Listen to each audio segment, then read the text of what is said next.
there he is, my favorite person on earth. He should be the first one to see this. Ivan! Ivan, look! I did it! I passed my exams! Top of my class! Wow, that's amazing! Look at our little genius. You know, when we did algebra, I was terrified. But then I was like, it's just math. I got this. And boom, look, I got an A. Of course you did. You are a genius. The best of all of us. Man, I am hungry. I will sweep this side so we can go home sooner. My sister is a genius, genius. You are literally the worst singer ever. After that, we hurried home and searched for something to fill up our growling stomachs. Uh-oh, looks like Mom left arepas in the fridge. You know I hate that. It's yucky. 1, never say food is yucky. A simple, I don't like it, works best. 2, I got a bonus at work today. Come on, I will buy you a chorizo burger. Eee! Chorizo burger? Wait, but you need to save your bonus for... Forget about that. Tonight we celebrate, mi amor. Yay! Hey everyone, my name is Mirabel, and I'm from Colombia. This is my amazing brother Ivan. Together, we're the greatest team ever. Our mom worked long hours as the mayor's clerk for barely enough money. And even though my brother helped with the money he made from menial jobs around the town, we never had enough. But Ivan was full of ideas to help us forget what we lacked. I'm so cold. Our radiator is broken. Mom called and it's too expensive to repair it.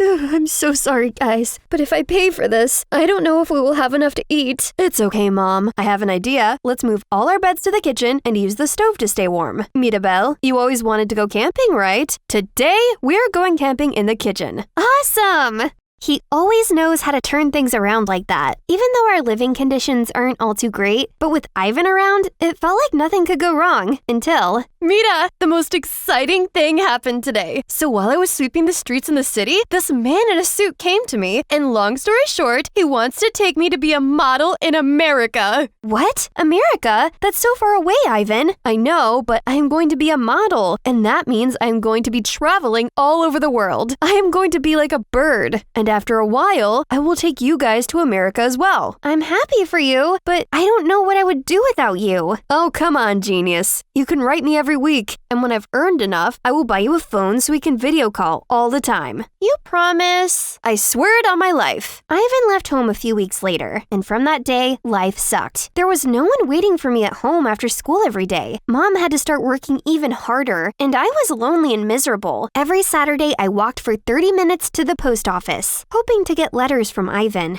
No letters yet, dear. I have told you you don't need to walk here every week. Once you have a letter, I will rush on my bicycle to deliver it. What if you forget? Or you have so much work and you don't get to me in time? Don't worry, I like walking here. Walking is healthy. Okay. We have a rusty old bicycle in the back. You can have it for your trips here. No one uses it. Please don't say no. It hurts me to see you make this tedious trip every week. Thank you so much, sir. That is so kind. I promise one day I will repay your kindness. I know you will. I excitedly went to get the bike. This probably was the first time I felt happy about something after Ivan left. I was pedaling while humming my favorite song when I bumped into a rock which made me lose balance and head straight to the sidewalk. Oh my god, I am so sorry. It's been a long time since I rode a bicycle. A bicycle? You call this death trap a bicycle? Now I have to get a tetanus shot because that filthy thing touched me. I am sorry. Yes, the bike is dirty, but I don't think you will get any diseases. And I am supposed to take your word for it? Do you even know what a tetanus shot is? Listen, boy, I have said I am sorry, and I don't know what else you want from me. I am very sorry. Goodbye. How dare you? Come back here. With my new bike, I dropped by the post office more often, but life didn't get any better, as there was still no word from Ivan, and later that summer, I graduated high school. I knew my mom couldn't afford college, so I got a job helping the postman deliver his mail. One day, I had to deliver mail to the Santiagos. They were the most powerful family in our town. Their house was a castle. My heart was tumbling in my chest as I placed the mail in their mailbox. As I turned to leave, I heard a voice from the hedges. I looked over and saw the devil boy. Hey, you! Aren't you the girl that hit me the other day? Why are you here? Security? Whoa, wait. I'm just doing my job. I didn't bother you one bit. Job? Oh, with that dead trap. I can't just let you go off and hurt another another innocent person. Get over here and directly hand me my mail. I was confused, but hey, it's the Santiagos. I better do what any of them say. So I stepped into their yard and met this smug Diego. But that's not all. After that, he still wouldn't let me leave. That whole afternoon, he made me judge his paintings, give him recommendations for dinner, pick a name for his new pet, etc. Weird stuff. Guess rich people just get lonely sometimes. And that went on every single day after. Gosh, why do the Santiagos have so many males? And every time I got to their mansion, Diego was already there by the gate waiting and bombarded me with 1,000 silly side quests. He even followed me on my mail delivery. What are you doing? Too rich you don't know how to spend money and time? Well, don't you see? I'm spending them all on you. Haha, right, I'm flattered. Seriously, do you really think our family has that many mails every day? It's all my love letters to bring you to me. Then suddenly, he leaned in for a kiss, but I dodge it. Why? You don't like me? People like me don't get to like people like you. Your parents would destroy my life if we're a thing. Look at me. I will never let any harm come to you. You are the only joy in my day, the love of my life. I need you. Just trust me. Okay. And just like that, we started dating. I didn't think of him this way at first, but I guess his sincerity had gotten to me. He's always around, he gave me all the caring and attention I haven't had in a while, which made me feel like I wasn't alone anymore and I could get through everything, thanks to our love. One day, I came home after a long day and I found my mom outside. Everything we owned was littered on the streets. Mom, what happened? What's going on? I don't know. I just got here and I found these men here, moving our things. I tried to speak to them and they pushed me down. As we spoke, a flashy car pulled up right in front of us. So, this is the girl you have been wasting your time with? Look at her, filthy, poor home. You are a disgrace and a disappointment, Diego. Diego? What is going on? Dad, you can't interfere in my life like this. Fine then, make your decision. Break up with her or I'll disown you. Not even one dime to your inheritance. Daddy, that's not a funny joke. We will sort this out. Mirabelle, I was just bored and you're just a gold digger. We both know that, so... What? You promised to protect me! I'm sorry, sweetie. Don't listen to that. I'll explain tomorrow, okay? Then he quickly got in the car and they drove away. I tried to contact him first thing in the morning, but to no avail. I sneaked up to his house, but only to hear the maids saying he's already long gone to some European dreamland, continuing his lavish life among lavish people as his dad wished. So, my so-called loving boyfriend has left me for his dad's money. But without so much of a proper breakup, while his family is destroying my life, getting us kicked out of our own house, and even getting my mom fired from her job, I felt like breaking down. I've lost everything. This life was just out to get me and I wanted to give up. But looking at Mom, I couldn't bring myself to do so. I wish Ivan was here. He would know how to fix this, as he would never give up. That's right. I was raised by my wonderful brother, and maybe it's time for me to channel his strength and fill his shoes, keeping this family alive and well until he's back. So, swiping the pain aside, my mother and I gathered what we could, and we left town because we knew the Santiagos would never let us have peace. We went to live with an aunt, Mom got another job, and I started working as the judge's assistant at the local court to support her. One day, I was at work scheduling meetings when I heard a voice that left me shell-shocked. Excuse me, is the judge available to meet me? Ivan? Mira, it's really you. Oh, I have been looking for you. You left us. I waited for you. We waited for you for 2 years. I am sorry, Mira. I tried to reach you, but America was hell. There was no modeling contract. I got there, and I was worked like a horse. My boss prevented me from writing letters to you guys. When I could finally write home, I never got any response. I thought something had happened to you guys. So I came home 3 months ago, and I have been searching for you guys since. Mira, life has been hard for me, and I thought I lost you guys too. I am so sorry. You are home now. Ivan being back brought joy into our lives again, but he was very sad. He wasn't the Ivan I knew. All he did was sleep and being all depressed, and it broke my heart to see him that way.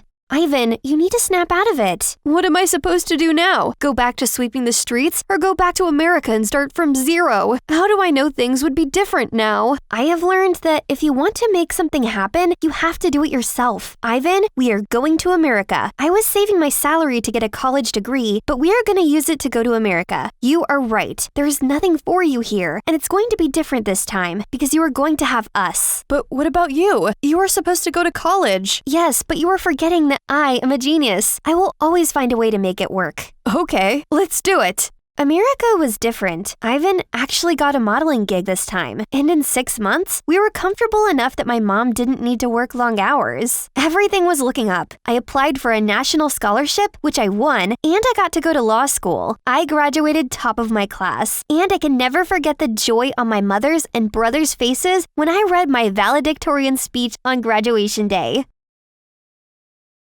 Ma'am, there is a client insisting on seeing you. I can't take any more cases, and I have to go to court in an hour. He is insisting, Ma. Fine, send him in. Mira, is it really you? Oh my God, I saw on the TV that big case you won, and I knew I had to come see you. Diego? Hello, how can I help you? Wow, you are even more beautiful than I remember. Let me stop you there. I don't have time to reminisce on the worst times of my life. Be quick. What do you want?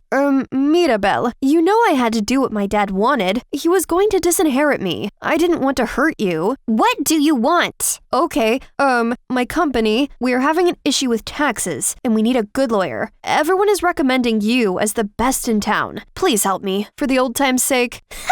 Sake? I'd spit on that sake. You're delusional if you think I would ever help you. I hope your company burns. It's been nice chatting with you, but I have to head to court. My fiancé is waiting downstairs. Goodbye, Diego. I hope I never see you again.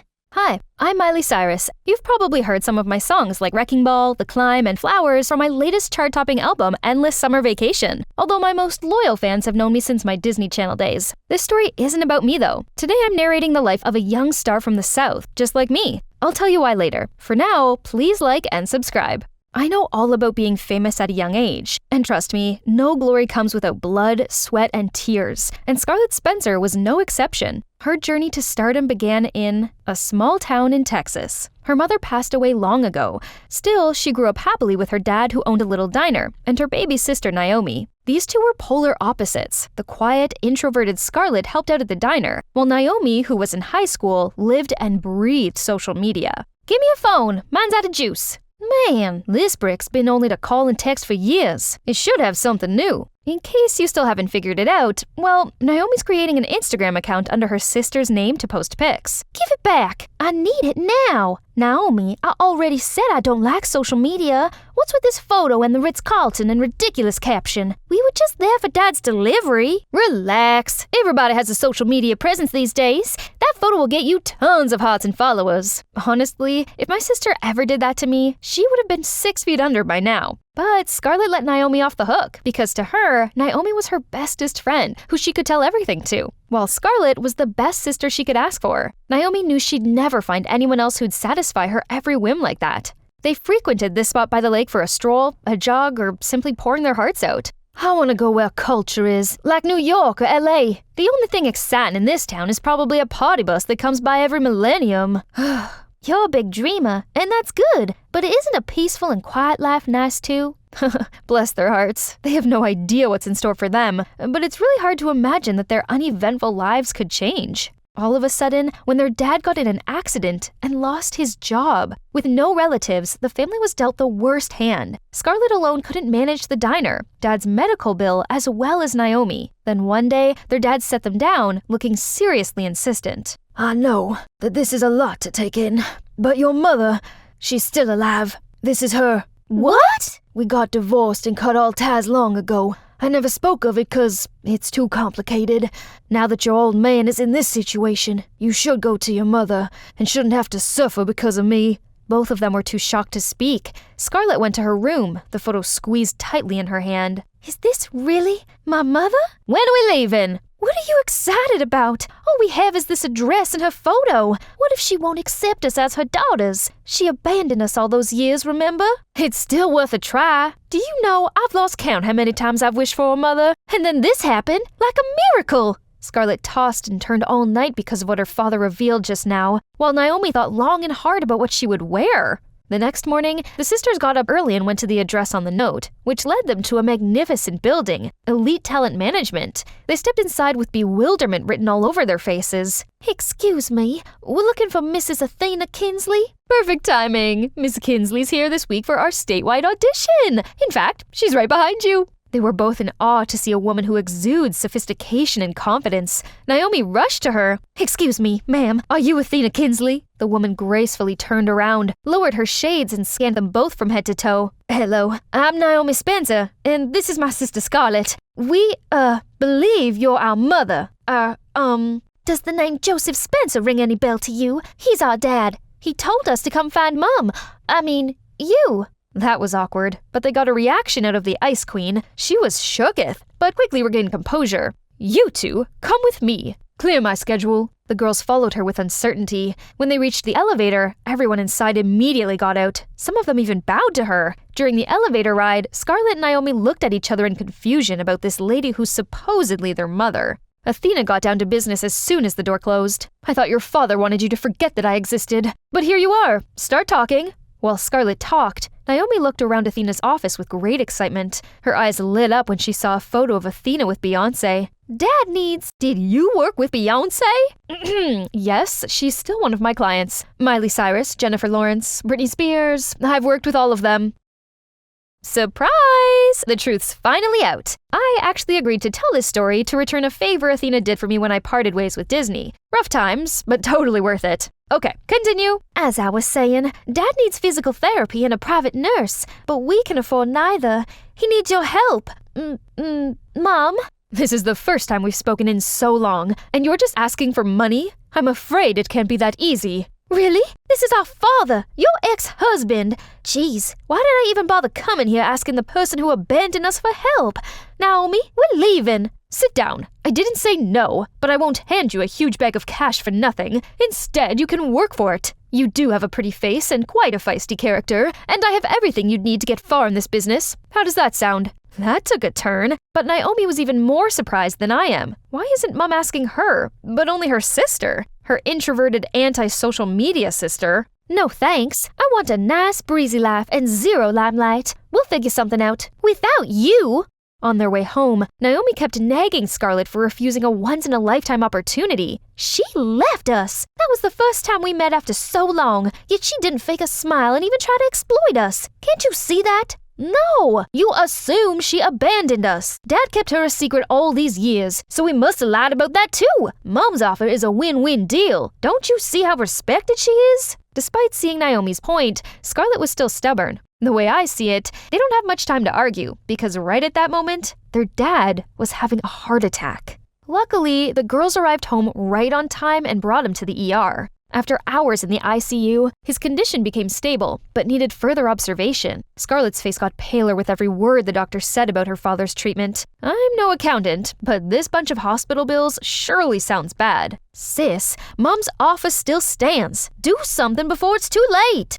Scarlett reluctantly came to see Athena again. Before signing, Scarlett had a few demands. She'd receive a fair cut of the profit and will not owe Athena anything once the contract is no longer in effect, as well as a signing advance. Also, per contract, Athena would be Scarlett's manager. This is actually very common. My mom Tish has been my manager to this day, but that's me. I can't talk about her case. Scarlett immediately transferred her dad to the best hospital in Texas. Looking at his unconscious state, she got all the motivation she needed before leaving for the city, thoughts about her future swirling in her mind. From the start, Scarlett said she didn't want anyone to know they're related. Athena, being the professional she was, agreed. Then, Operation Ultimate Fashionista commenced. First off, an extensive daily workout for 3 hours with a personal trainer. Scarlett was used to physical labor, so she didn't break a sweat. But when she found out about the strict diet she had to follow, Scarlett realized she's in hell. What's wrong with you?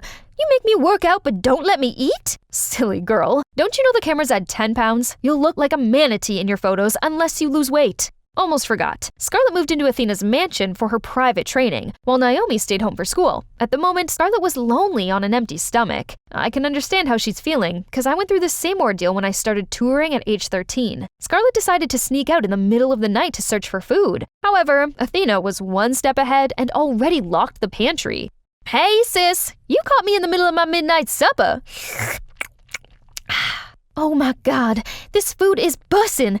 Anyway, how's Dad? I can't hear you. What's the weird noise? The sound of my pain and suffering. Watching you mukbang sure made it worse. Bye! And I'm sick of this food and this life. I need to find out how I can move to the city. Meanwhile, poor Scarlett could only sleep off her hunger, as she had to be up at 6 for training. Show business doesn't only demand talent and looks, but also the ability to handle being in the public eye. Sometimes you're a slip of tongue away from fading into oblivion. Media training was invented so we can learn to be public figures. That entire morning was spent on correcting Scarlett's posture, walk, and mannerisms. One more time, action! Hi, besties! Get ready with me to go to a ball! Stop! What now? Your accent. It's too distracting. Should we get rid of it? Perhaps tone it down a bit. It'll make her stand out. But we don't want too many risks. Risks? This is how I talk! Not anymore. That's enough for today. Thanks for coming in. Scarlett, of course, had no say in any of this. Now Athena's the one driving, and Scarlett's only in the passenger seat. Is she trying to make me a star or a slave? Can't she at least not look like Grumpy Cat and sound like a dictator all the time?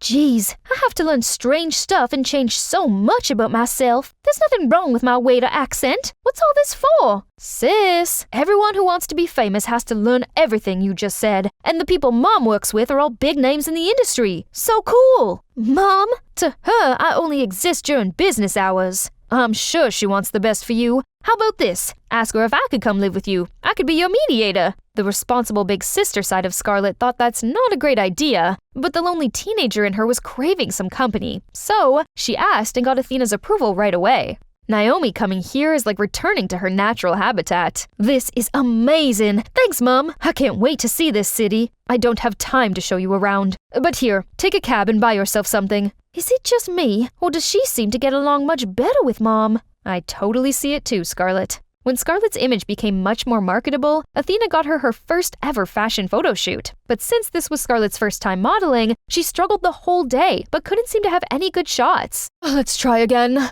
Remember, we want clean, athletic, smiley. Yeah, and she's giving dirty, tired, and paunchy. Everyone take 10. That's it! Look at all this stuff, guys. Isn't it crazy? Ah! What's wrong? Talk to me. I can't take this anymore. She is vicious. She doesn't give a flying crap that I beat myself up trying and orders me around like a puppet. This is draining me day by day. I'm exhausted. Naomi could only offer little comfort pats while listening to Scarlett's rant, but she's secretly thinking that her sister didn't know this was the life that others would kill to have. Little did Scarlett know, Naomi came to Athena immediately afterward. Mom, I want to be famous too. Make me. Sorry, that's a no. What does Scarlett have that I don't? I can do everything she does with a smile. You're only seeing this at a surface level. Scarlett's got that X factor. That's why I chose her. She's special, and you're not. That's it. She doesn't want that anyway. Who says? Show me. Never mind. Naomi sulkily walked out when she ran straight into Scarlett. What on earth happened? You wouldn't understand. This time, Scarlett got a better grip of the job and became more confident. Then her followers grew quickly when she had a few viral videos. Those numbers translate to more high-profile promo campaigns and countless PR packages from brands. Most of her free PR stuff went to Naomi, though. Scarlett got recognized and asked for photos more often whenever she went out, and she gradually and strangely loved it. Athena seemed to be satisfied and not giving her a hard time anymore, and even flashed the first smile. Most importantly, there's more money to go towards their dad's treatment. Thanks, my darlings. The doctors could proceed with every necessary procedure, so I'll be discharged any day now. By the way, does your mother treat you well? She'd better. Soon you won't need to bend over backwards anymore. When Dad gets better, this will all be over? Why do I suddenly feel kinda empty? Are you not happy to see Dad get better? What? No! Of course I'm happy for him! Right then, Naomi saw something that could change everything. What's that? Nothing. Scarlett's on cloud 9 to see all those times of intensive training, diet, and exercise finally bear fruits. Today, Athena even called her to her office. Maybe she wants to discuss the next trip, or plan to move to LA. I want to terminate our contract, effective immediately. What? What? You'll be compensated for this untimely breach of contract, which would be enough to cover everything, and— Hold on, why? You're no fit. Am I not getting more popular? What do you mean? You won't last. But it can still be a source of income. Why cut it completely? More profit for you too, right? Isn't that your sole target in doing this? Or are you afraid that I'll come back to bite you once I've made it? Watch your tongue. Regardless, we won't be working together. That's final. Tell me, are you scared people will figure out that I'm your daughter? Right, you never even came to see my frail, bedridden father. I never needed a mother like you anyway. Then a smack landed on Scarlett's face. She held her left cheek, eyes wide open, and glared at the person standing in front of her with great fury. Hi, it's your girl Miley again. Let's get on with Scarlett's life story, which was left on a cliffhanging slap. Watch your tongue. Regardless, we won't be working together. That's final. Tell me, are you scared people will figure out that I'm your daughter? Right, you never even came to see my frail, bedridden father. I never needed a mother like you anyway. Then a smack landed on Scarlett's face. She held her left cheek, eyes wide open, and glared at the person standing in front of her with great fury. Scarlett immediately began venting to Naomi as soon as she got home. No way, this is bad. Without a management company, it's really hard to maintain your popularity. I could not care any less. But obviously, Scarlett cared a lot. I've put so much effort into this, and now it's all going down the drain? Meanwhile, Naomi was more relieved than sorry. What now? I won't tell you what you want to hear. It's a dog-eat-dog world, and you're too young to have enough willpower for it. That describes my sister, don't you think? What's wrong? Talk to me. I can't take this anymore. She is vicious. She doesn't give a flying crap that I beat myself up trying and orders me around like a puppet. This is draining me day by day. I'm exhausted. When the video ended, Athena stayed quiet for a bit, then asked Naomi to leave. What about me? I'll think about it. So Naomi returned home and awaited Athena's call, but days had gone by and not a single word from her mother, not even when Scarlett got kicked out. After that fierce fight, Scarlett had to move into this shabby motel. Sheesh, where did she go? She might be mad at me, but she can't lash out like this. This woman has the audacity to call me after all that? Ugh, who needs Athena and her company? I can do this myself. Yahtzee! There's still one event I got invited to. That's my chance! Of course, she asked Naomi to help and be her +1, who happily agreed. But without the usual professional team, it took the girls too long to get ready, so they missed the red carpet ceremony of the fashion show. Luckily, Scarlett could still start networking at the after-party. However, her social battery was draining fast, since she didn't know anyone here. Her eyes were darting around nervously, while Naomi ran about with a little kid's excitement. That body of yours is absurd, and even more mind-blowing up close. Have a drink with me, would you? No thanks. My date is getting my drink. Sorry. What? You think you ate? And nobody like you is lucky to even have my attention. Excuse me, is this guy bothering you? No, actually, yes. What took you so long, baby? Sorry, babe. There was a long line. Phew. Their charade works like a charm, and because of that, our shy girl got to know this gentleman. He's Finn, an art director / princess maker at Creative Artists Agency. Going independent is really tough, especially for newcomers. If you work with us, you'll have more options to your liking. I mean, it's your personal brand. For real, though? Ahem. Finn, this is my sister Naomi. Say hi, Naomi. Nice to meet you two. From that day on, Scarlett had been under Finn's management. He's so gentle and such a smooth talker, but when it comes to work, Finn can be pretty harsh. No, this whole fit makes you 5 feet tall, and that top's from last year's collection. Try to keep up. But how? I literally have to dive into multiple piles just to find something that isn't a size 0. You might think a personal stylist could make this easier, but your audience can sense that it's not authentically you, and it'll just be much harder for you to build rapport. I can see you have quite a personality. You just don't know how to show it through your style yet. All right, that's actually really profound. I never thought about this stuff that way. Stuff? So, what got you into this? That prompted Scarlett to tell him everything. Surprisingly, that guy seemed like a good listener. That is some story. Still, you managed to build a following mostly thanks to your genuine charm. I believe I can teach you more about this stuff and make you fall in love. With real fashion, I mean. And here I thought he was gonna judge me. Ever since she had a handsome, patient trainer guiding her every step, Scarlett gradually gained more respect and interest for what she was doing. Their relationship eventually became more intimate and went beyond the professional boundary. It looked like they knew each other in their past lives. Here, one tasty reward for you. Yes! Oh, hang on. I'm on a diet. Consider today your cheat day. Something to keep you motivated. Come on, an ice cream won't put you in a food coma. You're right. Oh, sorry. You're such a klutz. It was smooth sailing for Scarlett. One day out of the blue, a mukbanger appeared on her For You page. And that's Naomi. How long has this been going on? Why didn't you tell me? Who are you working with? None of your business. Excuse me? I didn't say anything. I was gonna say, eating a humongous amount of food like that can be bad. Maybe you're against this because you're afraid I'll take all your spotlight. Ain't that right? No use talking to her right now. Perhaps I can ask Finn for advice. To her utmost surprise, Scarlett saw that Naomi was with Finn. In the long run, you'll either develop a terrible eating habit, or worse, an eating disorder. This is your one and only body. Take good care of it. Everything's going as planned. Don't worry. I won't get fat no matter how much I eat. Stay calm, Scarlett. Don't barge in and interrogate them. No! Finn, I can't believe you brought Naomi down that road. I asked him to. Interfere again and we're no longer sisters. Those traitors thought they're so smooth. Fine, let the Cold War begin.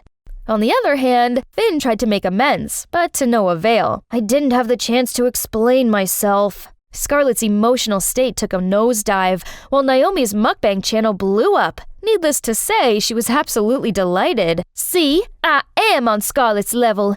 I already got millions of hearts and a dedicated fan base. Little did Naomi know, praise is often followed by criticism and haters. Look at this pufferfish's face. I don't think it's because she's stuffing her face constantly. Girl just got played by genetics. Girls, be nice. Why are you defending that ugly glutton? That's my sister. Problem much? I can't sit still and let her do this to herself. But who could possibly get to her? Definitely not me. In the evening, Scarlett saw that she had hundreds of missed calls, all from Athena. What does she want now? We already went our separate ways. However, that prompted Athena to come see her, at her place. Please, don't make a scene. I'm here to talk. You are making a scene showing up here. What do you want? It's about Naomi. I am worried about her. That finally convinced Scarlett to have a talk with Athena, which led them to an unexpectedly long discussion about their family. I'm not asking for your sympathy, but you should know how we cut ties. Your dad and I are polar opposites. I wanted the hustle and bustle in life, but your dad wanted a peaceful life in the country. I did try to raise a family with him back there. God knows I tried. But that ain't me. So, when I left, your dad was so angry, he banned me from ever returning. Don't you dare bring that face here one more time! Leave us alone! Since then, I could only watch you two from afar. If it makes you feel any better, he took care of us very well. He's a family man, always has been. And Naomi, I soon realized that she's my spitting image. Impulsive, chipper, yet naive. I didn't want her to be in show business, especially this young, or else she'd make the same mistake I did. That's why you were my pick. I never intended for us to fall out.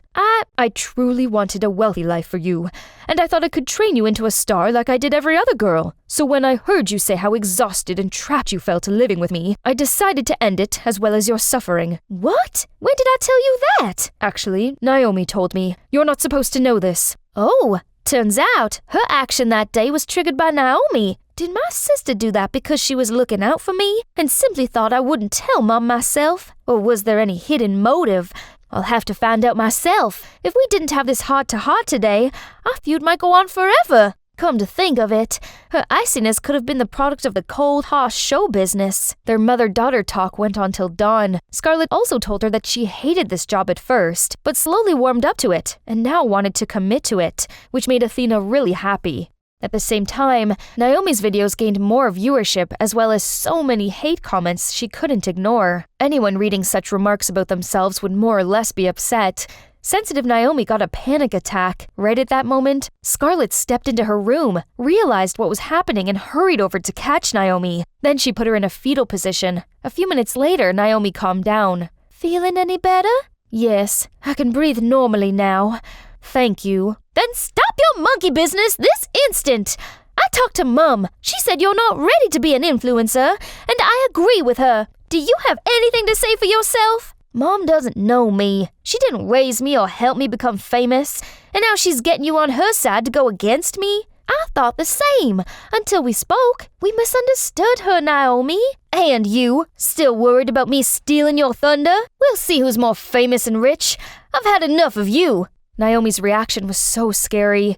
Scarlett couldn't believe this person was her sister. When Naomi stormed off, she didn't have the strength to go after her either. Was I too much? No, absolutely not. She deserved it for what she did. Scarlett can never understand what it's always like to feel inferior, less important, or constantly trying to escape her shadow. As Scarlett was having a migraine because of her sister, she suddenly received Finn's message, which was asking to see her that evening. He told her to come to this cafe. Although Scarlett was still mad at Finn, she wanted to hear him out, seeing how urgent his texts were. It's Naomi. She's resorting to problematic measures to avoid weight gain. Her staff said that she always tries to purge in the bathroom after shooting each video, so I kept an eye on her, and also saw her starving herself for days before going on camera, or drinking slimming tea. I got worried but can't do much about it cause, well, I'm not her manager anymore. I saw her this afternoon, but she won't listen to me now. Have you tried talking to her? I haven't been able to get a hold of her since this morning. Ugh! Scarlett, I'm so sorry. I wanted to help Naomi because I saw her passion burn so bright. So I hooked her up with the right people and such. And mostly because I wanted you to never mind. Meanwhile, Naomi was somewhere no one could find her. She curled into a ball, eyes glued to her phone.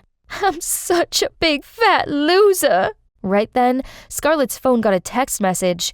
It's from Naomi. Scarlett's face darkened as she read it. I'm doing fine, but I need some time for myself, so I'll be away for a while. Don't look for me. At this point, we should put aside our differences and search for Naomi together. Both Finn and Scarlett looked everywhere, but found no info on Naomi's whereabouts. It's like she vanished into thin air or used Ninja's technique to hide herself. Also, Scarlett was really busy fulfilling her duties as a model. This is so weird. Naomi can't go a day without updating her story, but it's been days without anything new on all of her socials. All right, you're a little pale lately, Scarlett. It's one thing to worry about Naomi, but take care of yourself, okay? Like you care. Of course I do. You are my sole focus now. Don't just push me away. Aw, who can stay mad at someone this sweet? Since Scarlett and Finn resumed their collaboration, her popularity soared. However, they made no progress in finding Naomi, which upset Scarlett. Even though she's surrounded by fancy material stuff, she wasn't truly at ease. All of a sudden, #CancelScarlett became #1 on Twitter's trending page. Then multiple screenshots of seriously problematic tweets that are supposedly from Scarlett's account surfaced, causing more public backlash. Obviously, she got boycotted, which led to her follower count plummeting and her losing contracts with multiple brands. Despite the company's effort to clear everything up, the damage was done. The fact that those photos were fake couldn't stop keyboard warriors from attacking her, and Scarlett had to face horrible insults on a daily basis. So, all this time, Naomi had to deal with this kind of stuff? That must have been mentally excruciating, especially since she couldn't share with anyone. And I even reprimanded her. Naomi, where are you now? I'll definitely find out who's behind all of that. Cyberbullies must pay. You all think you can hide behind your screen and spit out whatever filthy words you know to bring down people with a reputation to uphold. You picked the wrong targets this time. It wasn't easy, but thanks to the company's resources, Scarlett's team managed to track down everyone who ever made hate comments against the sisters and brought them to the police. But when Scarlett came down to the station and saw the lineup, an astonishing sight welcomed her. One of them was Naomi. Hey y'all, your one and only Miley Cyrus is back once again with the Spencer sisters story. Things were getting more complicated, right? Where were we? Oh yeah, Scarlett was determined to bring keyboard warriors who cyberbullied her and Naomi to justice, and soon she accomplished just that. But Scarlett was shocked to her core to see a familiar face among them. That's Naomi? What in the world? Even your girl is shooketh. What's gonna happen next? Let's find out in this episode. From the moment their eyes met, Scarlett was completely dumbfounded. Scarlett, Why? How could you, Naomi? Naomi said nothing and just kept her head down, but Scarlett could no longer stand on her own feet. I'm okay. Naomi, a word, please. Why do you look like this? And why you did this? You know what? When those constant waves of comments tormented me, do you know how I kept my head above water? I told myself, I don't really know them. Their words can never hurt me. But I can't wrap my head around the fact that the one hurting me is my own sister. As soon as Athena got news from Scarlett, she dashed to the police station and then arrived in the middle of the sisters' argument. Scarlett, before you call me the worst names in existence, I want you to trust me and know that it's simply how I handle stress. Seriously? Hear me out. I was so happy for you in the beginning, but eventually jealousy just started creeping in. I felt small and insignificant living under the same roof as a head-turning popular big sister. It got worse when people on the internet started comparing me to you, and I felt like I was nothing but a piece of trash. Gradually, I found myself coming to your haters' forum, and that's a slippery slope. Being among them made me feel like I mattered, like those people actually listened to what I had to say. It's like I was finally someone, and I didn't want it to end. Before Scarlett could react, Athena couldn't stop herself from sobbing out loud, and the girls saw her. Mom? To their surprise, Athena suddenly slumped down. It's all my fault. I led you two down this path. Never have Scarlett seen Athena like this, and neither did Naomi. Where had the icy tyrant woman gone? Naomi, you have to stop before it's too late. It will eat you up and swallow you whole. Sorry, Mom, but if you're really my mother, you shouldn't have stopped me when you refused to help me. You could have just let me do whatever I wanted, and I could have figured it out the hard way myself. And from now on, I want to be free from you. I want people to know me as me, Naomi, not your sister. We belong in different worlds. Naomi, I can't even recognize you anymore. Naomi didn't say a thing and was gonna leave, but police officers immediately seized her. Just let her go. Then Scarlett and Athena returned to the suspects' lineup and saw that Finn was still there with an anxious look on his face. Scarlett, where have you been? You okay?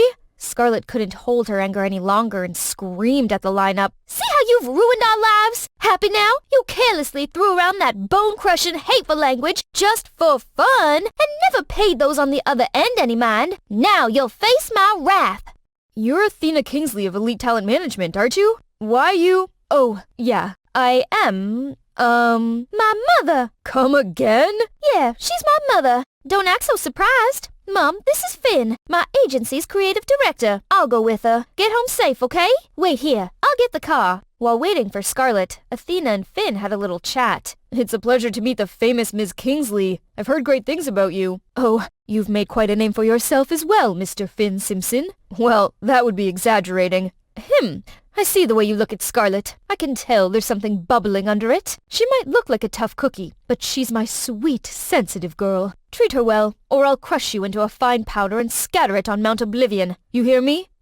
Yes, loud and clear. And Naomi, that girl's quite a handful, isn't she? Since she's under your management as well, keep an eye on her for me, would you? Yes, ma'am. Can't forget that. Right then, Scarlett halted the car in front of them. Mom, let's go. Finn, you're still here? Well, I'll see you again soon. Bye. Scarlett and her mum didn't say a word the whole way. Perhaps they were both exhausted from today's crazy mess. If it were me, I would just lie down and sleep it off like a log till morning. Unexpectedly, Athena blurted out, Scarlett, could you take me to your dad now? Why so sudden? 'Cause I was still mad and didn't want to see his face. No, the truth is, I'm a coward who wouldn't dare face him. Until today do I have the guts. They drove to her father's hospital room to find him sleeping peacefully. Let me wake him up. It's all right. Let him sleep. Then Scarlett went out to give them some privacy. Remember me? It's been a hot minute, hasn't it? How come we only met again when you can't hear a word I say? Let alone answer. I know you're still mad at me, and I was mad at you, too. But I've learned to live with it. And seeing how well you raised our babies made me feel much more at ease. I've done nothing to help them all these years, yet they turned on each other all because of me. I promise I'll make things right. Trust me. And please, forgive me. Then Athena left right away. But little did she know, her voice did reach him. If anything happens, call me right this instant, okay? Right after their goodbye, Scarlett received a text message from Finn. Wanna go for a walk? This is the first time I've been to the beach at night. I love how serene it is. How did you find such a cool place? There's so much you don't know about me. Then they sat down for a heart-to-heart talk. The gentle breeze and the sound of waves soothed their jaded souls. Things do be crazy, right? Kind of, but you've been so strong. I'm sorry for dragging you into this, and thank you for staying by my side. It's been a while since I felt this calm. And so long since I saw your carefree smile. By the way, I just saw the news about an influencer contest, which sounds interesting. Isn't it American Influencer? Yeah, I was about to tell you too. Want to sign up? Do you think I can win? Of course I do. You're good at everything you do, especially messing with me. I mean, my thoughts. Okay, then where shall I begin? My looks, retake a soft skill course, and...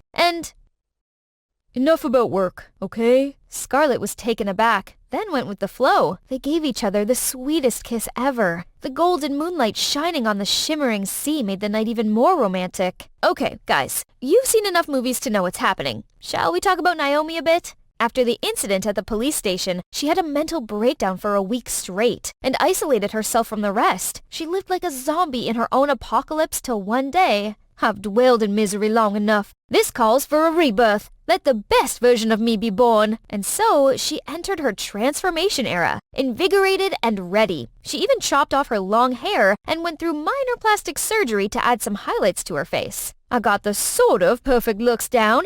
Nothing will stand in my way of success. Wow, gotta admit, she's kinda rocking this cool new look. Reminds me of my wrecking ball era. During this time, Naomi still replied to her mom and Scarlett's messages, but meeting up was still a no-no. The only one she saw regularly was her dad, to whom she could pour out all her thoughts.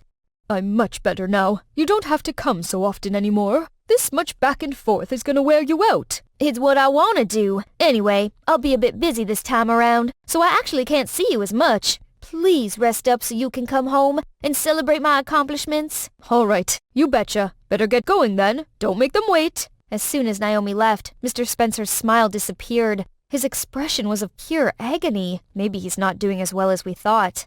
Hi, Finn. Long time no see. Naomi, you look different, but in a good way. Listen, I've thought it through. I want to go professional. Help me, will you? Yeah, sure. I want to join. No, I'll win this competition. As if on cue, Scarlett appeared. Naomi?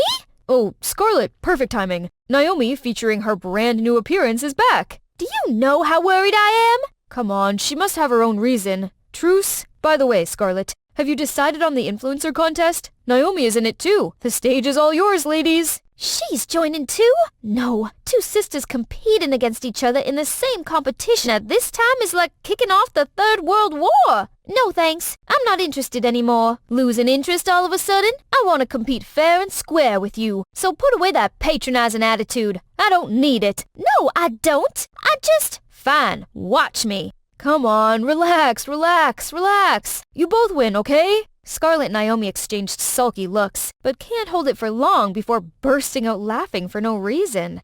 Come to think of it, Naomi is very much like your mom, full of determination and ambition. Yeah, I took after Dad and got the easygoing gene. I guess that happens to every sibling duo. True to her words, Scarlett followed a laid-back lifestyle, which drew lots of fans to her. Now, this is not just a job, but also a passion of hers, sharing good tips and spreading positive energy to everyone. Meanwhile, Naomi was hard at work to be ready for the competition. She tried to grow in every aspect, and pushed herself hard in the gym. She also read tons of books and joined courses to enhance every skill she thought might be necessary. 24 hours a day didn't seem enough. There were days when she worked her butt off till bedtime, and she simply let her body crawl into deep sleep without changing into her PJs or doing her nighttime skincare routine. Still, Athena and Scarlett always kept a worried eye on Naomi. Naomi, we can help! I'm sorry, but I need to focus. I'm so sorry. I want to make you proud, and I can't afford any distraction. When Scarlett told Finn, he said he'd handle this. Since then, Finn spent more time with Naomi and her advisor, and they became close. Scarlett saw how Naomi brightened up, but couldn't help but feel uneasy. Of course she'd feel that way, Finn spending less time with her. Scarlett, wake up! Now is not the time for this nonsense! I feel you, girl. There's something I hadn't told you. After that night's big kiss, Finn professed his love, and they became an item. Yay! The competition finally commenced. Scarlett, Athena, and Finn were in the audience awaiting Naomi's performance. Out of the blue, Scarlett got a call from her dad's personal nurse. Scarlett, your dad's condition is getting real bad. You'd better get here now. Should we tell Naomi about this? Of course we should. Yes, you'll regret not telling her. Right then, the host announced it's Naomi's turn. Scarlett immediately ran up and dragged Naomi backstage. Naomi, we have to go! It's Dad! He's getting worse, I'm afraid! What? Dad? I just saw him a few days ago and he was fine. Why now? I don't know. Scarlett, I'm sorry, but this is my last chance. Please take care of him for me. I have to go. Then Scarlett, Athena, and Finn immediately left, but they were only a few steps away when they saw Naomi black out on stage. At the same time, Mr. Spencer was also fighting his own battle. His prognosis was bad. We're sorry. We've tried our best. No! Dad, please don't go. Dad! You're awake. Calm down. What were you dreaming about to be sweating like this? Dad! Where's Dad? Then there was a familiar voice from the bed next to hers. I'm right here. It's truly a blessing that Mr. Spencer's no longer in critical condition. And you fainted on stage and were taken to the ER. Some time had passed when their dad and Naomi became stable.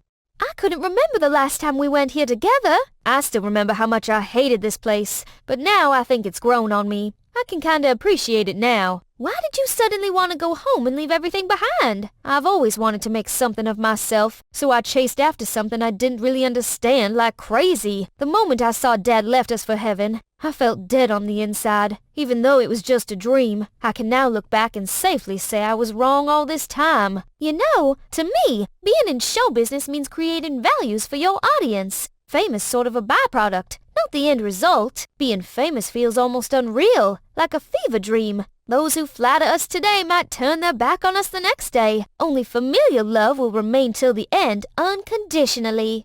Mr. Spencer returned to his beloved diner, and today's special since these four were giving him a hand. Sit down. I got this. Hey, my help expires today, old man. Enjoy it when you can. I ain't here tomorrow. Oh, hey, I saw your daughter on TV yesterday. She really is going places. She's a whole package. A beautiful face and a heart of gold. I saw her on a charity program, too.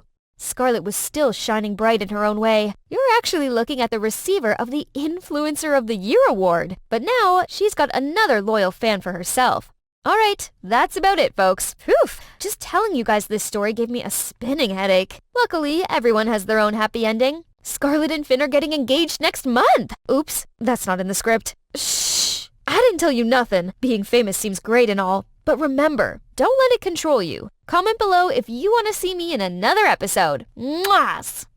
Finally, back in my natural habitat. Now these city kids could see what I'm capable of. Behold, my big, beautiful flame. They were in awe of my skill. When suddenly, the fun was put to an end by some overreacting teachers. They started yelling at me, saying there's a rule against fire. Ugh, how could you call this a campsite if campfire is not even allowed? Fire making is an essential survival skill, y'all. These boring city people don't know a thing. Who needs all their rules anyway? I know I don't. Hi, I'm Nova, the fire hazard. And I didn't always live in the city.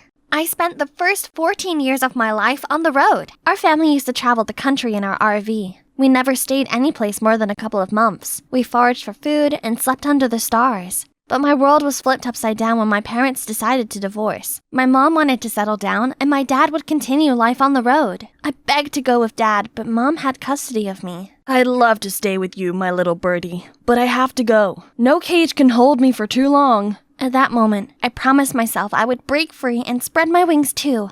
My mom and I then settled into a small 2-bedroom apartment in Savannah, Georgia, where we were greeted by our neighbors, Brenda Foster, a middle school teacher, and her son, Scott, who I'd soon be attending school with. Mrs. Foster was really friendly, but from the moment I met Scott, I knew we wouldn't get along. City people were always grumpy and glued to their cell phones. Mom had to work 2 jobs just to make ends meet. Accountant by day, Burger King employee by night. Her colorful wardrobe was replaced with dull uniforms, and all we ate now was fast food. I still kept a sheer hope that one day, when Mom makes enough money, we will hit the road again soon, but No, this is going to be our forever home. Things might be hard for you at first, but trust me, it'll be good for you in the long run. that sounds like she wants my life to be this boring and stuffy for all eternity. Then came school. There were tons of rules, and every moment of our day was scheduled. In just one morning, I got in trouble for going to the bathroom and for eating my lunch. And on top of that, every teacher complained about my penmanship and spelling. But things were worse when I was among other kids. I could hear their whispers everywhere I went. One girl even came up to me and asked why I wore weird hippie clothes. My clothes aren't weird, you are! Even when some of them invited me to sit with them at lunch, I felt like an outsider. Anyone down for some pink drinks after school?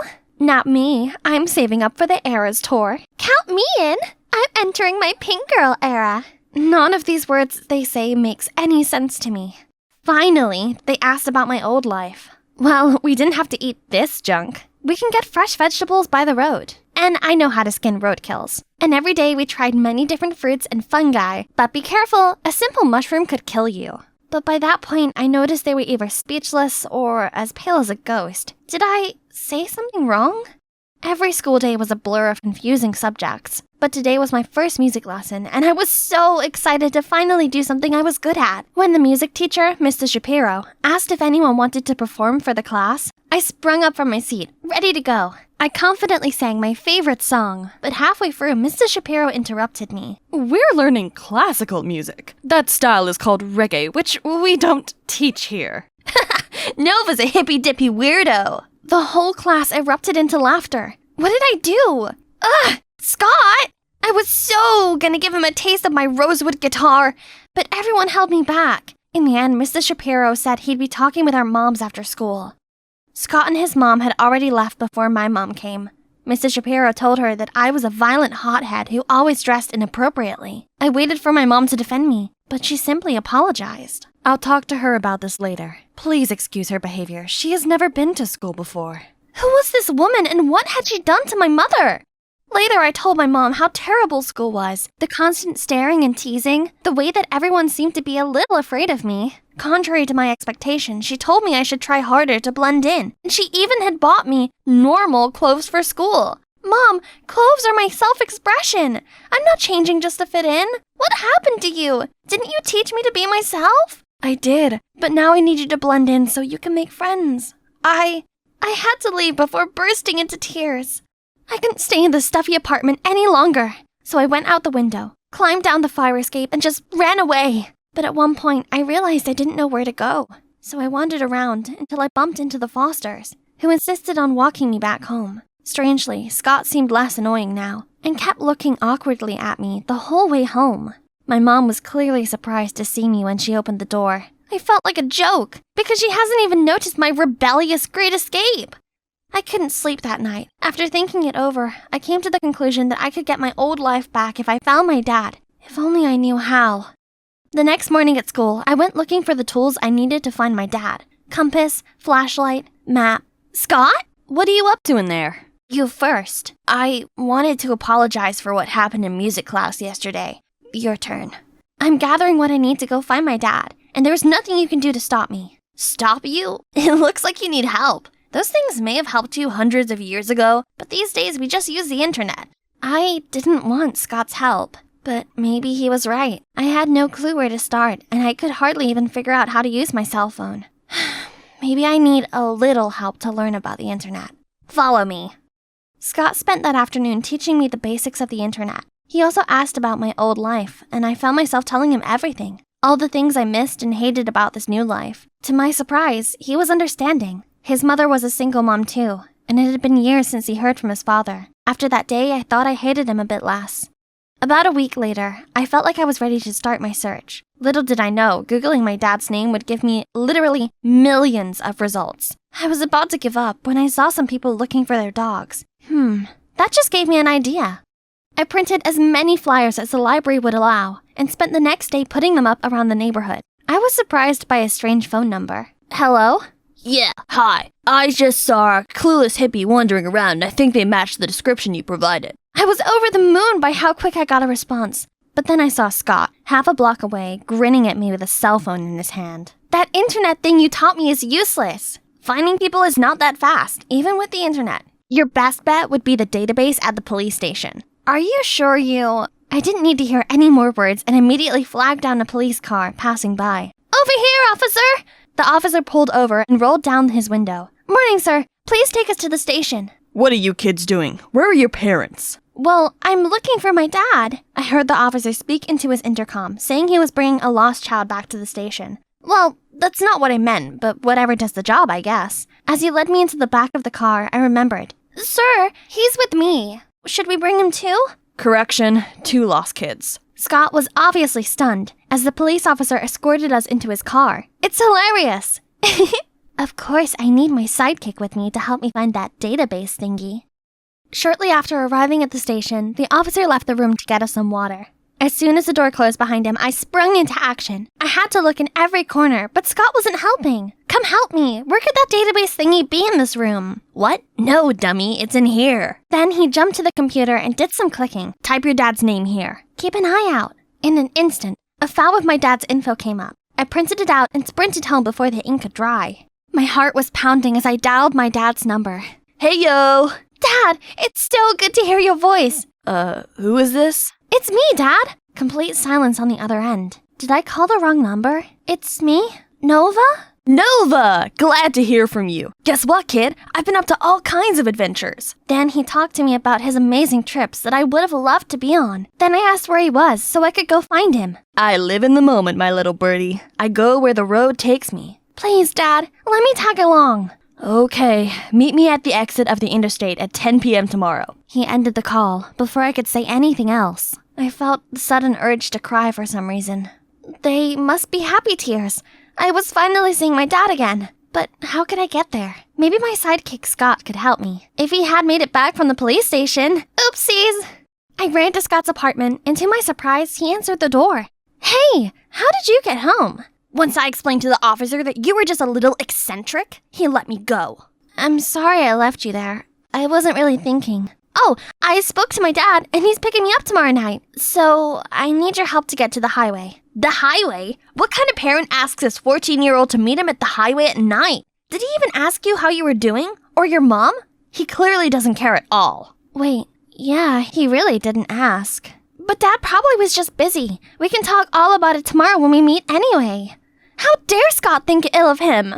What do you know about my dad? He's a free spirit, and I should be traveling with him. Life's all about being spontaneous. My mom doesn't even understand it anymore, so I don't expect you to. But if you don't want to help me, fine. I'll figure it out myself. Then I stormed off. The night after, I was struggling with Google Maps. My phone was suddenly snatched out of my hand. I'll take you there. You might get lost if you go alone. I was still a little upset about yesterday, but that was nice of him. Plus, Scott was right. I would get lost on my own. We arrived early and waited. The hours dragged by, so I called Dad several times but no answer. When I saw it was past 11 p.m., my call finally came through. Oh man, you were there now? Our bus passed Savannah a while ago. We're having a grand party. You should see. Oh, well, maybe we'll cross paths again soon. Bye, little birdie. He hung up right away. I noticed Scott watched me for a reaction, but I couldn't hold it in and burst into tears. Scott got us on the bus to go home. I was sobbing the entire way and couldn't talk through all the tears. Eventually, Scott spoke up. When my parents divorced, I spent a lot of time being mad at my mom too. I couldn't understand why she didn't make my dad stay. But she did try to, right? Nope, she just accepted it. And I eventually realized that she wasn't weak like I had thought. She chose to stay to make sure my life was normal. Leaving would have been easy. And what she did, keeping the lights on, actually took a lot more strength. What Scott said sounded surprisingly mature. After that, we sat in silence for a while. I understood what Scott was saying, but I didn't think it applied to my case. My mom was just not the person she used to be. We arrived home very late. Before we parted, Scott said, "Why don't you ask your mom why she decided to settle down here? Kids don't always understand why parents do certain things. Maybe you should hear her out." I nodded and took a deep breath before opening the door. My mom was on the phone with the cops, and as soon as she saw me, she ran to give me the biggest hug I had gotten in a long time. She asked me where I'd been, and I told her everything. How I tried to find Dad, how he stood me up, and things Scott said earlier. She listened to me attentively, then said what Dad did was terrible, but not exactly out of character. You know how we stopped by a town from time to time? Working temporary jobs like waiting tables and washing cars, right? What you didn't know is that your father always messed up and got fired a few days after he started. So he decided that he'd look after you while I worked. I didn't realize how hard Mom had always been working while me and Dad were just carelessly having fun. Then I asked why she chose that life in the first place. When I met him, I was working a 9-to-5 job that I hated, while your dad was all about, the world is a book, traveling makes you a storyteller. Of course, that sounded fascinating, so I quit my job and set myself free on the RV we bought. But why did you decide to settle down after all these years? After having you, I realized our wandering life wasn't a good environment for a kid. I was worried you'd have a hard time once you got older, especially because your dad wasn't being helpful and was only being a bad example for you. Besides, homeschooling is difficult. We aren't teachers. You deserve to grow up in a stable home, have friends your age, and create deep connections with them. I got you two, and people we met from all over the country. That's not enough, honey. I thought I should give you a normal life while you're still young. You'll be better prepared to make your own decisions later as an adult. It was unfair to you. Because you didn't choose that life. We did. The resentment I had towards my mom melted away. In its place was a profound gratitude for all that she sacrificed. I wasn't good with words, so I told her that the best way I could. Do you miss our old life? Well, yes. But for now, you're my #1 priority. After the hurt's gone, it was time to heal. I tried to focus on my lessons and learn the rules. My mom even helped me pick out clothes that were more appropriate for school, but still felt like me. I tried my best to enjoy the same movies as other kids and learned to play their favorite songs on my guitar. Soon enough, they became my new friends. I continued to grow even closer to Scott, my friend and partner in crime, from the start. Still, my mom and I agreed that we shouldn't totally abandon our love for travel, and she promised that we would plan a few big road trips every year, starting this summer. I can hardly wait for our trip to Niagara Falls with Mrs. Foster and Scott. Hey, it's me again, Amy. Last time we spoke, I had made a huge discovery. But before we get to that, let me just remind you how we got here. My father's death left me completely devastated, so Mom suddenly convinced me to travel to take my mind off of it. But instead of having a good time, I accidentally got stranded on this exotic island that's owned by a native tribe who do not like foreigners. Luckily, I met Silas, who helped me survive here, and we actually have gotten pretty close. We're having so much fun that for a second I forgot that I had to go back, until I heard the rumor that my accident could have been staged. Would my own mother really have caused me to end up here? I needed to go home immediately to find out. And Silas was willing to help with all his might, but it's been a few days, and I haven't heard anything back from him. I waited eagerly, then impatiently for him to come. Finally, one afternoon I heard a noise outside. I quickly went down to check. To my surprise, it wasn't Silas. It was Nora, and as usual, she looked annoyed to see me. I tried to tell her Silas wasn't here, but she pushed past me anyway and grabbed a stick to draw something. What are you doing? Abstract art? There. Island. I see. People. Then I got it. There's an island? With people? Can we get there? Yes. Can. Go. We can take a boat there? She nodded again and signaled me to follow her. Oh my god! I jumped with excitement. Maybe I was wrong about her. Nora led me to the shore, where she uncovered a small boat hidden behind a bush. Go away, now! Go! Go! Nora pulled me towards the boat, sat me down, and started pushing the boat towards the water. Isn't it a little late to sail now? Wind! Wind faster! As we reached the edge of the tide, I realized, wait, I need to tell Silas I'm leaving! Nora immediately became frustrated. Silas, with Dad! Danger! I didn't quite believe her, but I also didn't know if I'd get another chance like this. I couldn't imagine leaving Silas behind without a goodbye. I felt a pit in my stomach. But we will meet again someday. Definitely. Our family has all the money to rescue him later. Just hang on a bit more, hun. I'll go get help. Nora kept pushing me, and she's right. The patrol could detect me at any moment, so I started paddling away. See you again, Silas. But I only managed to go for a few feet, and then it's like my boat got stuck on something. I turned around to see. Silas? What do you think you're doing? Hey! Nora said that there's an inhabited island nearby, and I didn't want to miss the chance. Get off the boat. It's too dark and too dangerous to go out there by yourself. I'll go and check it out first and come back by morning to let you know if it's safe. Stay here. I was confident in his sailing ability, but it seemed Nora wasn't. She ran to cling to his arm, begging him not to go. Still, he ignored her and got on the boat. Nora glared at me before storming off, but I stayed on the shore for a moment, watching Silas disappear into the dark sea. Soon enough, the winds grew stronger and the rain started coming down hard. The storm lasted through the night. I stayed up, waiting in the cave where I spent my first night on the island. The rain stopped by dawn. I couldn't sit still and kept marching back and forth along the shore, looking for any signs of Silas. Nora returned soon after, yelling at me in her native tongue. I didn't understand anything she was saying, but I knew she was just as worried for Silas as I was. He'll be back soon, safe and sound. I trust him. And moments later, there he really was, coming back to shore. I couldn't help but run up and hug him as soon as he stepped out of the boat. I asked if he was okay and how he dealt with the rain, and Silas answered all of my questions with a tight hug. But soon we were interrupted by Nora. She shouted angrily and then stormed off. Silas chased after her and said some things that seemed to calm her down. That island is actually your family's gem mine. I've let them know that their boss lady is alive and well and ready to go home. Oh my god, really? They have their ship ready just a bit further offshore since it's dangerous to get close to the island, you know. Just sail out a little bit and they'll pick you right up. Yay! I'm finally leaving! We're finally... Silas stopped walking and looked at me sadly. Come on, let's go! I can't go with you. Nora will only let you go peacefully if I stay here. If I try to leave with you, she'll tell her father. My heart sank. We'll see each other again, I promise. How? Where there's a will, there's a way. Silas squeezed my hand and then let me go. I tried not to look back at him as I got onto the boat and set sail. I traveled for what could have been a few minutes, or a few hours. I couldn't tell anymore, until I was finally spotted by a larger vessel. They set out a lifeboat for me, and once on board, I was well taken care of by everyone, offered food and warm clothes. But first thing first, I had to contact my family. I called home, and the person on the other end was my grandmother. She's as surprised to hear my voice as me hearing hers. Turns out, after all the shenanigans that happened after my father's death, my grandma had moved into our house to take care of things and wait for my return. We cried for a good 10 minutes, and then I told her not to worry. I was safe, and that I'd be home soon.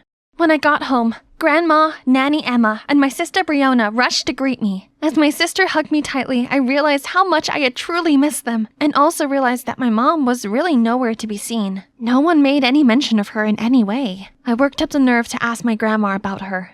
Right when the police said there were signs of foul play in your disappearance, I already got suspicious.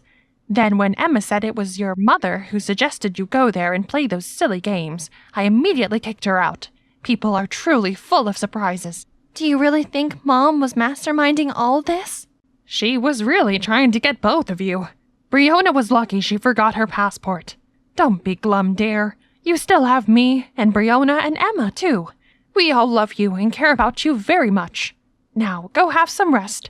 It must have been a long journey for you. The next day, as soon as I got up, I went looking for my sister to confirm the things Grandma had said. When I found her, I couldn't stop the tears from spilling out. How could Mom have been the one to do this? Why would she do something like this to her own children? Amy, never listen to a story from one side only. Huh?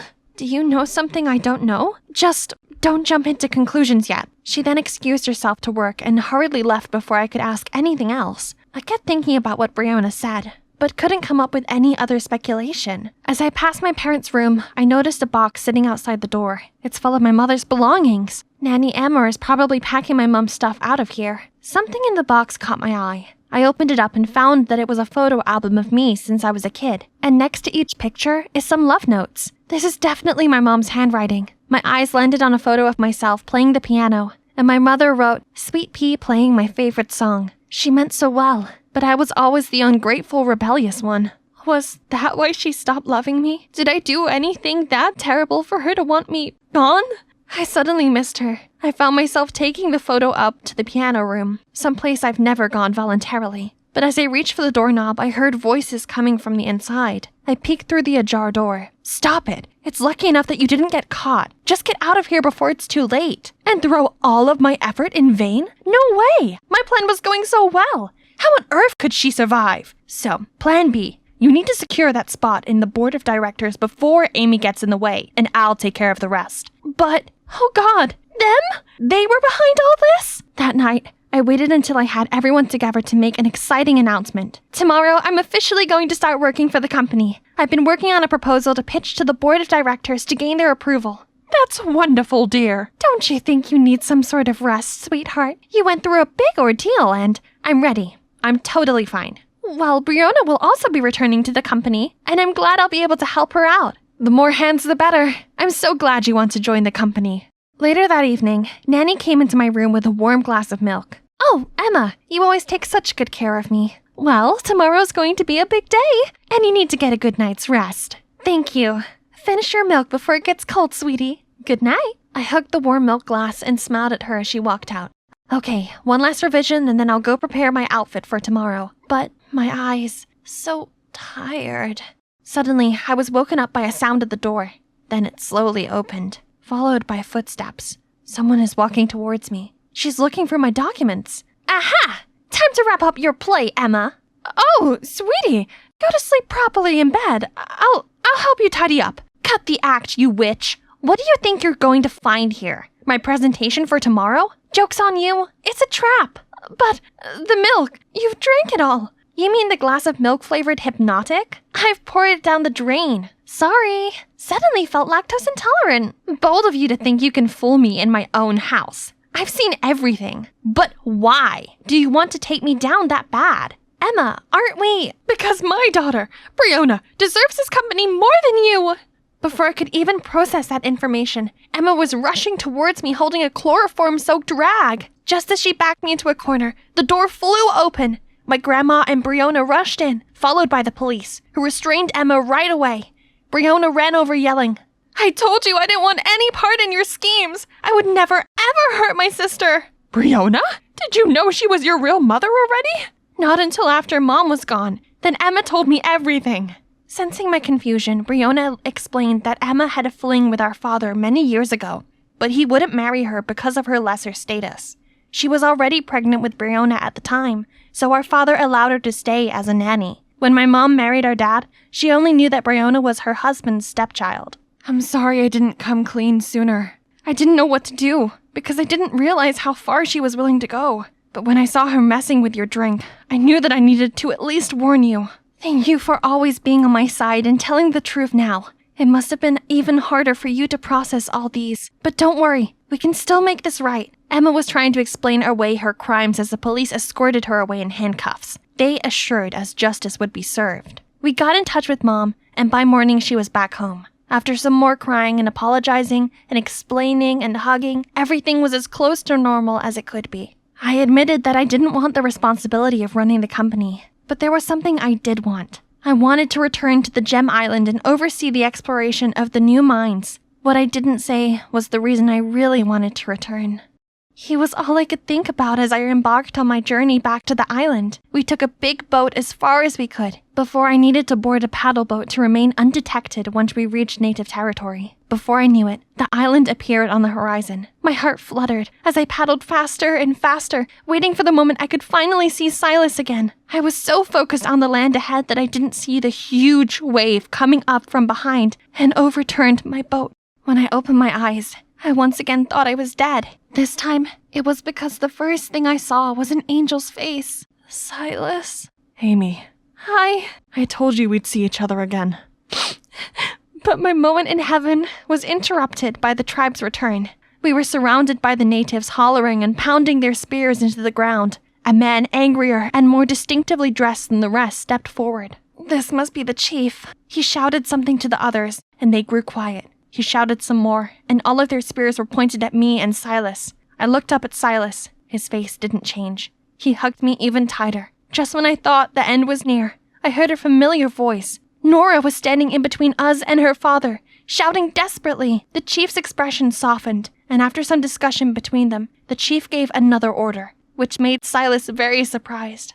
So, yes, thanks to Nora and all the good deeds that Silas has done for the tribe, they spared our lives, but they ordered us both to leave their territory right away. So Silas and I moved to the main island, where my family's gem mine is located. Here we still have the beauty and simplicity of the wild lifestyle, while being connected to the rest of the world and helping manage our family business. So it's okay that we're not allowed to stay on the tribe's island. Not to mention, we still have a friend who often comes to visit. Nora had nagged her father to allow her to come over to our island every few days. It was at first because of Silas, but I think that she has set her sights on someone new now.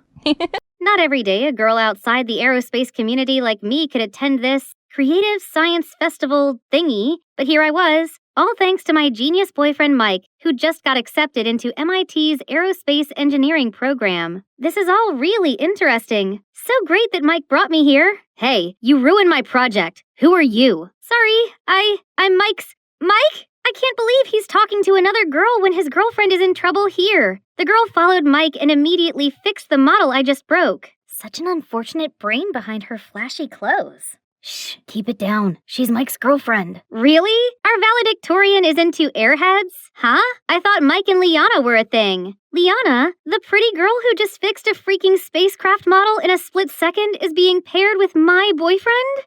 I'm Chloe, by the way. Sorry, I didn't introduce myself sooner. I just, never felt so self-conscious before. Mike and I have been together since high school. Back then, I was popular and had many boys chasing me. Everyone seemed amazed that a girl like me was with a nerd like him. But now, Mike's already an intern at NASA despite being only a freshman. Looks like he's a celebrity among his peers, and I was just his brainless girlfriend. For the first time ever, I felt like I had no place being such an elite student's girlfriend.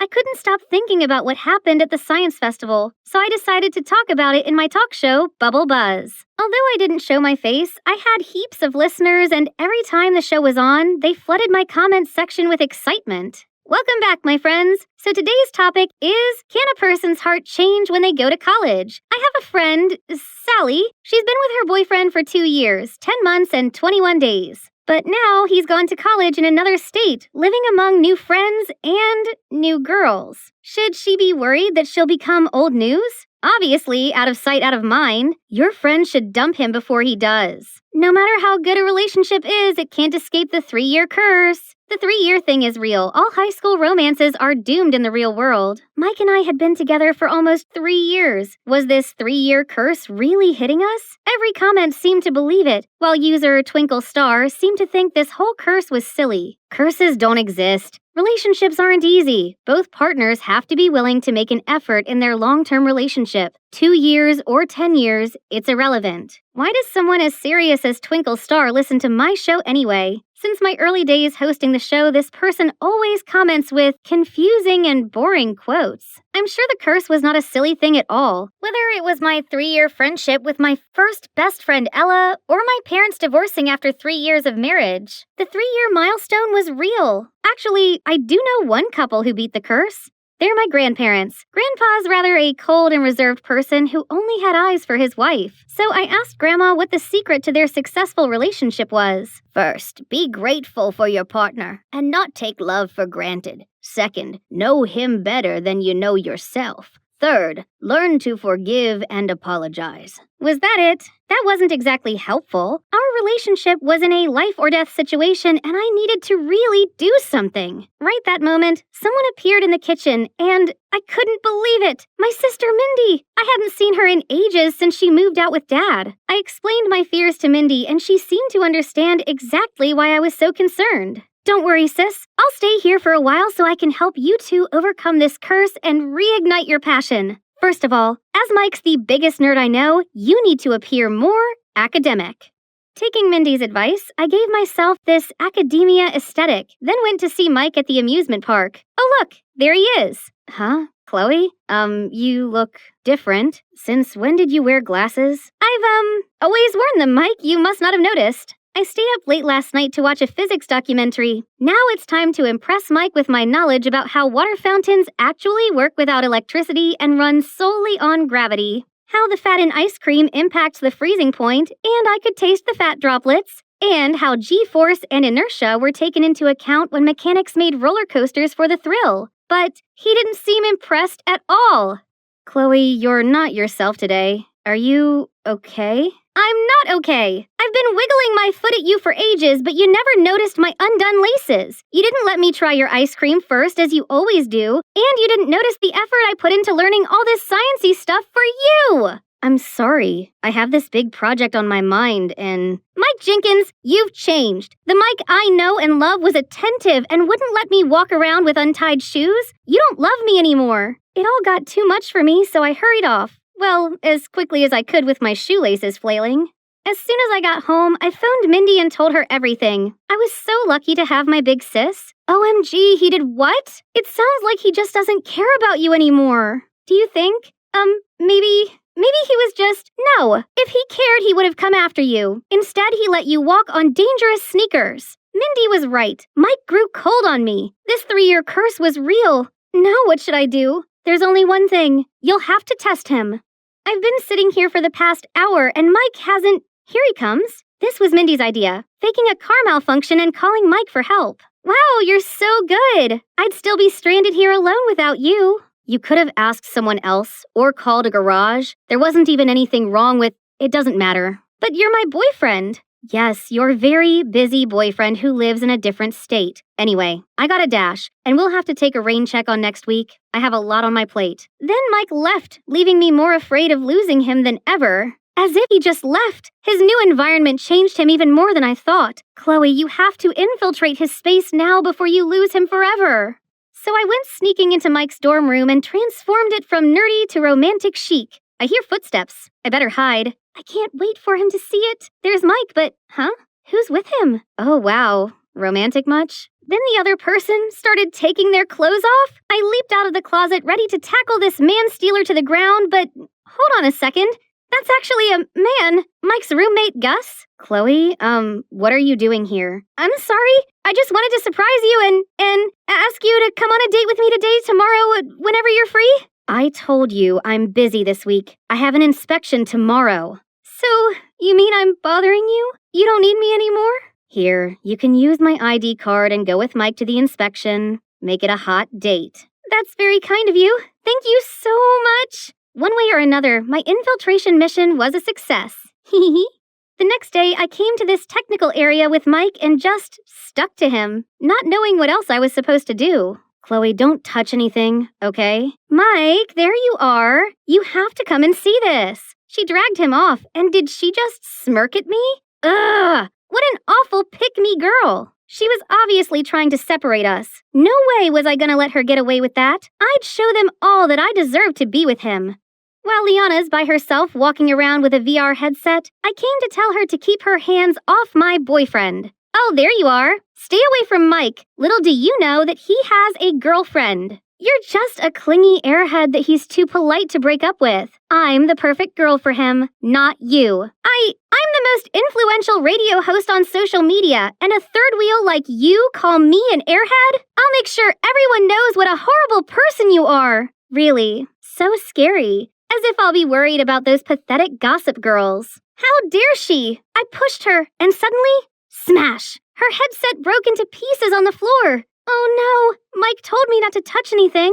What are you doing here? What happened? I'm so sorry, Chloe. I know that you're not okay with this whole thing, but I'm Mike's teammate, and we have to interact a lot. Nothing is going on between us. You're overreacting. Then she ran away in tears like she wasn't at fault. She's lying. I didn't say that. She said she wants. Chloe, enough. I'm too busy to worry about what chaos you're gonna cause next. I think we should take a break. He took the ID pass off me, leaving me feeling like my whole world had crumbled.